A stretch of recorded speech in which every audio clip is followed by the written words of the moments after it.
it was destroyed by Allah subhanahu wa ta'ala. The people were expelled from the town.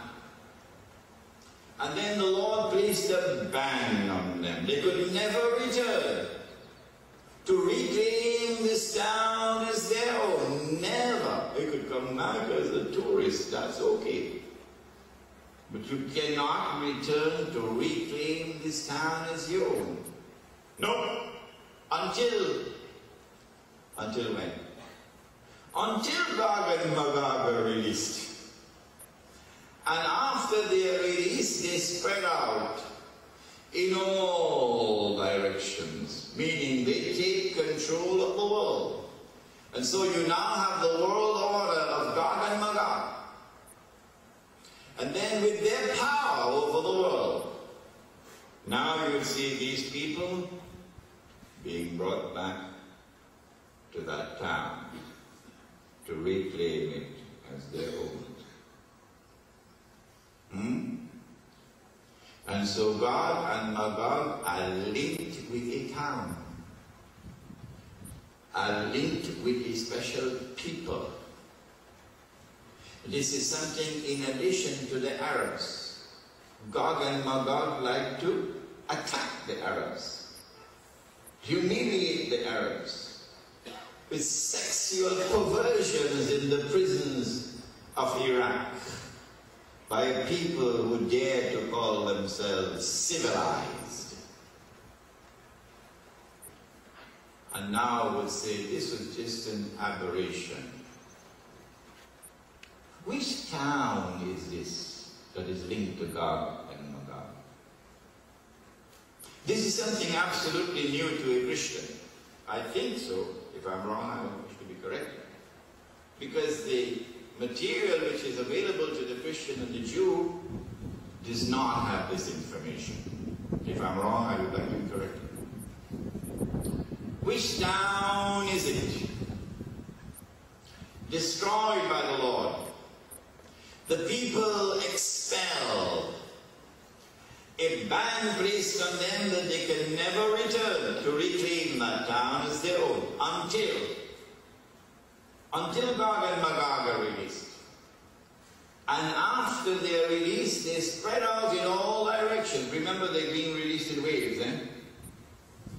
And when they spread out in all directions with their indestructible power, they take control of the world in the world order of Gog and Magog. Then you will see these people being brought back to reclaim that town.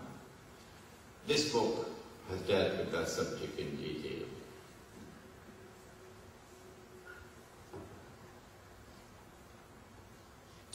As I read these two verses of the Quran 10 years ago in New York, like a flash it came to me, an intuitive grasp.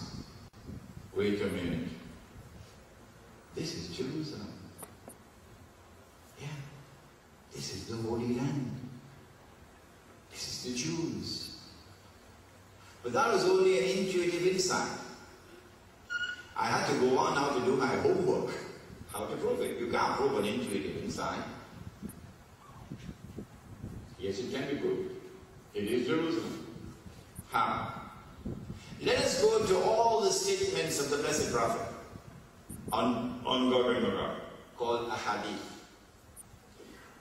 So I collected all the ahadith, almost all. Now let me go through them and see whether there is any town mentioned linked with Gog and Magog, which fits the description given in the Quran. So I went through all of these hadiths, and to my amazement, there is only one town mentioned, only one. And it is a town which fits the description. And it is Jerusalem. Yes. But in the hadith, of course, the word Jerusalem does not occur. The Arabic word occurs, Baytul Maqdis, which is Jerusalem. And so I came to the conclusion that the town is Jerusalem. And so the Quran was saying that when you see the Jews being brought back to the Holy Land, to Jerusalem, to reclaim it as their own. 2,000 years after the Lord had expelled them out. You must know that this was made possible because of the world order of Gog and Magog. I was amazed by this discovery. I said to myself, I couldn't be the first and the only one. It'd be very lonely to be the only one. And then shortly thereafter, as though the Lord guided me, I came across a booklet, a little booklet.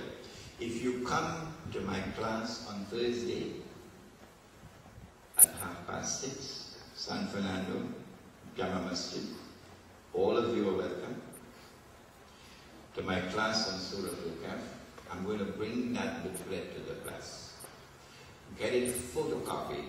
So you could get a copy. You might have to pay $1, $2 or so to pay. Okay?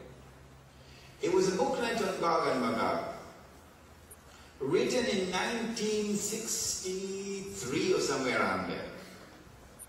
And the author of that booklet was a friend of my teacher, Maulana Dr. Fadl Rahman Ansari. I read the booklet, and I found that the most important point of all made in the whole booklet was that the town was Jerusalem. The town was Jerusalem. The rest of the booklet didn't impress me so much, but this was impressive. And then in the preface, the author says that he was grateful to Maulana Dr. Ansari, who guided him and explained the subject to him. And so I came to the conclusion, tell me if I'm wrong. I came to this conclusion, if you think I'm wrong, you can throw me out of the hall. I came to the conclusion that if this is the most important point made in this booklet, and if the author acknowledges his depth of gratitude to Dr. Ansari, who guided him and explained the subject to him, I came to the conclusion that Dr. Ansari also must have held a view that the town was Jerusalem. If it is an unreasonable conclusion, take me and throw me out of the hall. And so I was not the first. There were others, but very few. And so now we have reached an amazing point in our lecture. We are able to recognize those who control the world today with their indestructible power. We are able to recognize that their power rests on foundations which are essentially godless. We are able to recognize why they use